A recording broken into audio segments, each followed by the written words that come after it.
ابو برزہ اسلمی کہتے ہیں کہ رسول اللہ صلی اللہ علیہ وسلم نے فرمایا، قیامت کے دن کسی بندے کے دونوں پاؤں نہیں ہٹیں گے یہاں تک کہ اس سے یہ نہ پوچھ لیا جائے اس کی عمر کے بارے میں کہ اسے کن کاموں میں ختم کیا، اور اس کے علم کے بارے میں کہ اس پر کیا عمل کیا، اور اس کے مال کے بارے میں کہ اسے کہاں سے کمایا اور کہاں خرچ کیا، اور اس کے جسم کے بارے میں کہ اسے کہاں کھپایا۔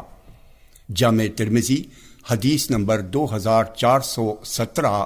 یہ حدیث صحیح ہے۔ ابو ہریرہ رضی اللہ عنہ سے روایت ہے کہ رسول اللہ صلی اللہ علیہ وسلم نے سوال کیا، کیا تم لوگوں کو معلوم ہے کہ مفلس کسے کہتے ہیں؟ صحابہ نے عرض کیا، اللہ کے رسول، ہمارے ہاں مفلس اسے کہتے ہیں جس کے پاس درہم و دینار اور ضروری سامان زندگی نہ ہو۔ رسول اللہ صلی اللہ علیہ وسلم نے فرمایا، ہماری امت میں مفلس وہ شخص ہے جو قیامت کے دن روزہ، نماز اور زکوٰۃ کے ساتھ اس حال میں آئے گا کہ اس نے کسی کو گالی دی ہوگی، کسی پہ تہمت باندھی ہوگی، کسی کا مال کھایا ہوگا، کسی کا خون بہایا ہوگا اور کسی کو مارا ہوگا۔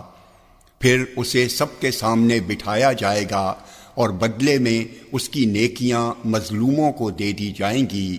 پھر اگر اس کے ظلموں کا بدلہ پورا ہونے سے پہلے اس کی نیکیاں ختم ہو جائیں گی تو مظلوموں کے گناہ لے کر اس پر رکھ دیے جائیں گے اور اسے جہنم میں ڈال دیا جائے گا۔ جامع ترمذی حدیث نمبر 2418۔ یہ حدیث صحیح ہے۔